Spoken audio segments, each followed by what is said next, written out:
Parte 5. Capítulo 23. A mente da atividade, a natureza da mente. Na tradição budista, fazemos distinção entre a compreensão intelectual, a experiência instável e a realização estável. A compreensão intelectual, como um remendo mal costurado que vai cair com o tempo, é temporária. Se progredirmos em nossa prática, poderemos ter um vislumbre da verdadeira natureza da mente, mas, como a névoa, ele se dissipará.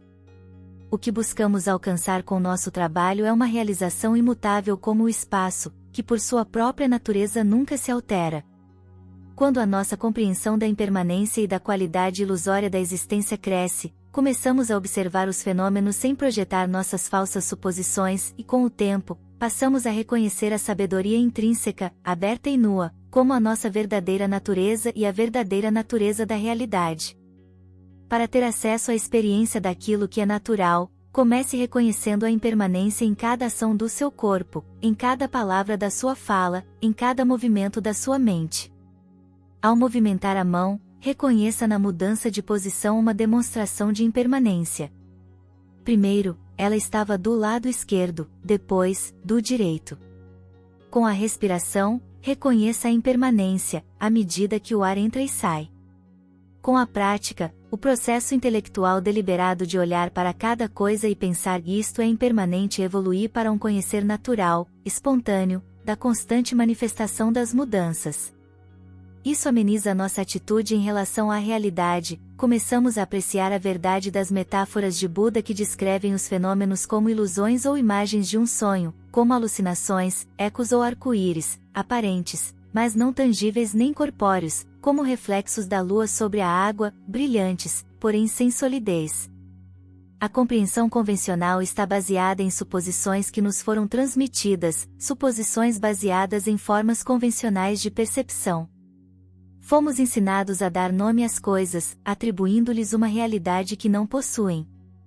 A mente convencional é muito discursiva, pulando de um pensamento para outro. Podemos nos imaginar como pensadores multifacetados, cujas ideias formam algo como um mosaico, mas somos tão somente seres que mudam muito depressa. Todos os conceitos e pensamentos que surgem na mente, na verdade, toda a nossa experiência da realidade, não é muito diferente de desenhos feitos com o dedo sobre a superfície da água.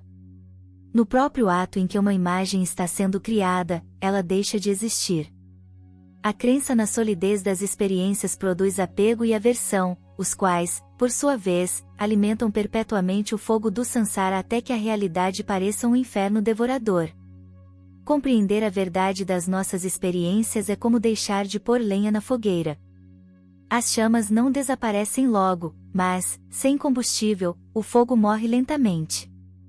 Sem apego e aversão, não somos confundidos pela atração e repulsa pelos fenômenos. No espaço claro da mente que há entre o final de um pensamento e o surgimento do próximo, aí, nessa abertura natural está a sabedoria. Os grandes praticantes alcançaram a iluminação mantendo o estado desperto enquanto trabalhavam. Durante todo o dia, por 12 anos, o mestre indiano Tilopa prensou sementes de gergelim para fazer óleo. Com cada movimento, o estado desperto permanecia inteiramente presente, a atenção não escapava para o passado nem para o futuro, não se perdia em voos da imaginação. O mesmo acontecia com Togtzepa, um praticante que cavava valas, a cada movimento, ele mantinha a atenção. Do mesmo modo, muitos dos 84 Masidas da Índia, praticantes altamente realizados, exerciam profissões comuns. Enquanto trabalhavam, meditavam. Não importava o que faziam. Como repousavam no estado desperto em meio às atividades a que se dedicavam, eles desenvolveram a capacidade de transformar fogo em água, água em fogo, atravessar paredes e voar. Em vez de ficarem sujeitos à realidade comum, tornaram-se senhores dela. Evidentemente, a finalidade da meditação não é transformar a água em fogo, mas essas capacidades são subprodutos que aparecem naturalmente quando cortamos nosso apego às percepções comuns da realidade. Certa vez, o filho de um rei foi ter com um yogi para receber instruções sobre meditação. Depois que o yogi lhe mostrou um método, o menino disse: isso não dará resultado para mim. Mas eu conheço música. Haveria uma meditação que eu pudesse praticar, enquanto toco meu instrumento? Lembre-se, ao tocar, respondeu o yogi, que o som é vacuidade, e a vacuidade é som. O som não está além da vacuidade, a vacuidade não está além do som. Nós também podemos transformar a mente em pouco tempo, se mantivermos o estado desperto em todas as nossas atividades. Se você está construindo alguma coisa, mantenha a mente presente a cada movimento do martelo. Não deixe que os pensamentos se interponham. Ao escrever, mantenha sua mente presente a cada movimento da caneta. Não deixe que a mente fique saltando de um lado para outro. Quando você estiver cortando lenha, mantenha a consciência junto de cada golpe do machado. Seja o que for que estiver fazendo, relaxe a mente e repouse suavemente em uma postura de abertura, imerso no que está acontecendo, totalmente presente, mas ao mesmo tempo ciente da exibição dos fenômenos. Um adulto que esteja observando as crianças em um parque nunca perde a noção de que elas estão brincando, mas ele não se fixa de forma deliberada na atividade delas, dizendo: elas estão brincando, elas estão brincando, elas estão brincando. Com frequência perdemos esse relaxamento da mente quando estamos completamente mergulhados em nosso trabalho, por exemplo, quando ficamos tão envolvidos com alguma coisa que estamos escrevendo, que é como se estivéssemos dentro das palavras. Ao repousarmos a mente, porém, há um pouco mais de espaço. É como estarmos um pouco fora do que está acontecendo, cientes de que é uma manifestação, uma exibição, mas sem nos distanciarmos e criarmos dualidade. A vida dos grandes praticantes demonstra, repetidas vezes, que, para manter a prática do Dharma, uma pessoa não precisa renunciar ao mundo. Tampouco é preciso renunciar ao Dharma para se manter envolvido com as atividades do mundo. É possível integrar ambas as coisas em uma única vida. Gradativamente, novas prioridades e um equilíbrio necessário aparecem.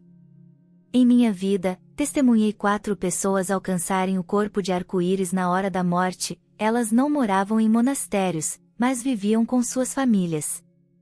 Quando tinha 22 anos, presenciei um homem alcançar o corpo de arco-íris, e a maioria das pessoas sequer sabia que ele fazia prática espiritual. Não há necessidade alguma de qualquer exibição externa para se obter êxito no caminho espiritual. Não é o corpo que alteramos para nos tornarmos iluminados, é a mente. Você pode adotar o estilo de vida de um eremita, abandonar sua preocupação com comida, roupa, riqueza, amigos, família, lar e mudar-se para uma montanha, dedicando-se inteiramente à meditação. Esse é um modo de praticar perfeitamente válido. No Vajrayana, porém, há um outro modo. Sua vida externa continua com a forma habitual. Você não deixa sua casa, não renuncia a nada, mas nunca se separa da virtude, do Dharma, da intenção do estado desperto. Tilopa disse a seu aluno Naropa: você é aprisionado não pelas aparências, mas por seu apego às aparências, e corte, portanto, esse apego, Naropa. Nós nos conservamos presos ao samsara não simplesmente porque temos bens materiais, uma posição elevada ou amigos, mas porque nos apegamos a essas coisas. A prática tem que acontecer de forma consistente, quando a mente está ativa, em cada experiência de desejo, de raiva ou de alegria a cada momento. Dessa forma a meditação e o trabalho se unem, é uma espécie de casamento. Se você deseja resultados rápidos, não é suficiente meditar apenas 1 ou 2 horas por dia. Nunca pense: agora vou trabalhar, mais tarde vou meditar. Quem sabe se a sua vida vai durar tanto? É difícil adiarmos a visita do Senhor da Morte. Quando ele aparecer, não lhe dará ouvido se você disser: sinto muito, mas tenho estado muito ocupado e agora preciso meditar. Dê-me só 1 semana, 1 mês ou 3 anos. Por meio da prática com devoção, desenvolvemos a capacidade de transformar as condições negativas em condições que nos sustentem. Chamamos isso de trazer as adversidades para o caminho, ou seja, não ser bloqueado, desviado ou dominado por algo, mas ver nisso uma oportunidade para a prática. Desse modo, todo o mundo fenomênico serve como um professor, ajudando-nos a desenvolver habilidades para lidar com a vida. Tudo o que acontece conosco se torna parte do caminho. As provações se transformam em oportunidades para a prática, porque nos forçam a cultivar a paciência. Aprendemos a aceitar as adversidades com alegria, porque compreendemos que, quando sofremos, purificamos o karma. Uma única dor de cabeça pode purificar o que seriam centenas de anos de sofrimento em um dos reinos dos infernos. Isso não quer dizer que rejeitemos a felicidade, antes, regozijamo-nos com ela e dedicamos nosso mérito aos outros seres, rezando para que a felicidade deles seja duradoura. Às vezes, quando começam a fazer meditação, algumas pessoas me dizem que são um caso perdido, que é impossível controlar seus pensamentos. Eu lhes asseguro que isso é um sinal de melhora. A mente delas sempre foi revolta, acontece apenas que, finalmente, elas estão notando isso.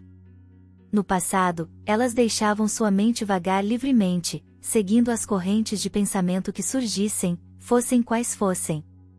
Agora que têm maior percepção do que ocorre na mente, elas podem começar a mudar. Você pode se queixar de que a meditação não é fácil. Mas lembre-se de que você está conduzindo sua mente como um cavalo selvagem para dentro do curral do estado desperto.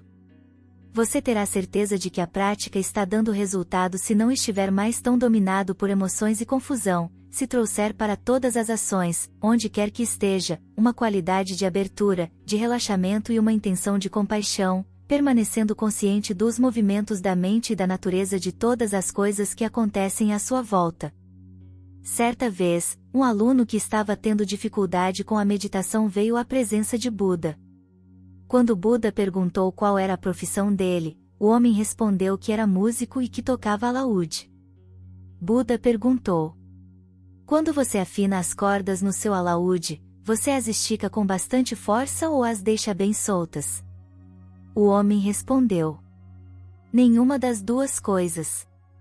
Se eu as esticar demais ou deixá-las soltas demais, o tom sairá errado. Tenho que encontrar um ponto de equilíbrio.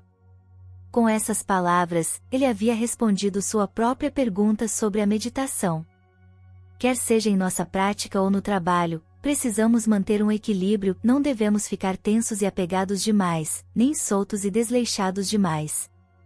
Conta-se a história de um ótimo lama que tinha um aluno bastante obtuso que fazia perguntas óbvias, mas nunca entendia direito as respostas.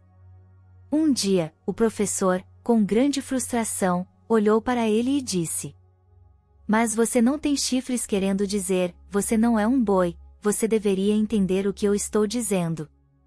O aluno, continuando a não entender, pensou que o professor quisesse dizer que ele deveria ter chifres.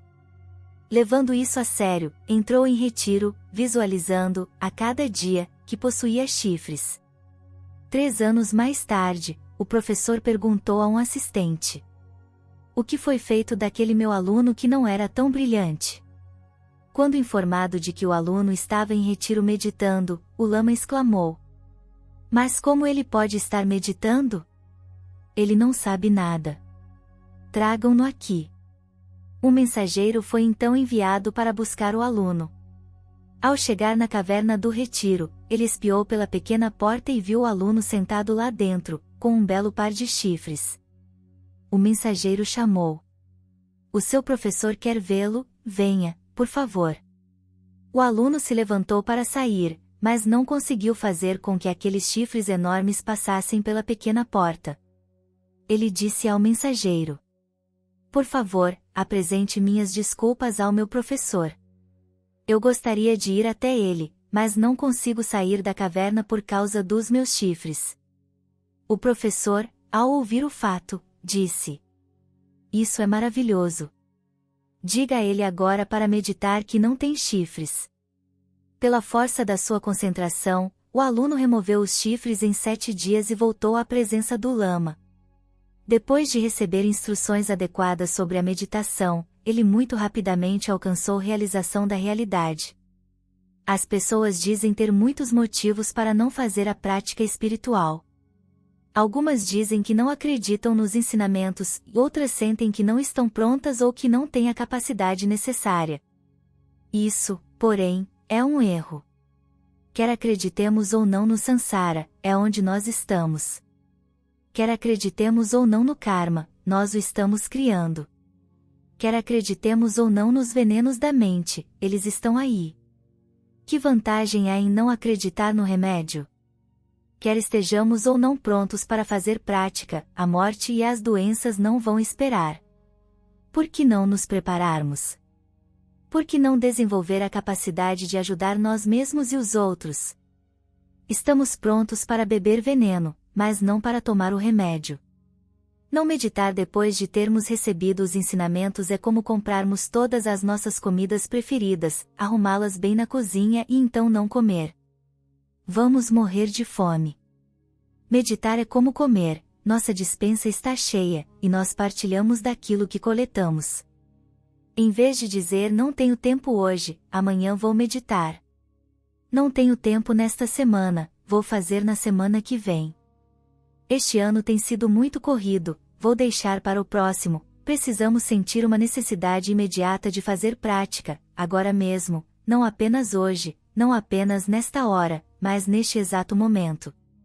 Agora, vamos dedicar toda a virtude destes ensinamentos, das mudanças que vamos viver por termos sido expostos a estas verdades e das mudanças que as pessoas à nossa volta vão passar ao nos verem experimentar o que aprendemos. Rezo para que a verdadeira natureza de todos os seres, sem exceção, seja revelada, para que cada um de nós veja com clareza a sua verdade intrínseca e fique livre dos grilhões do sofrimento e das dificuldades impostas pelas limitações da mente. Possa essa virtude se irradiar em todas as direções em ondas de benefícios.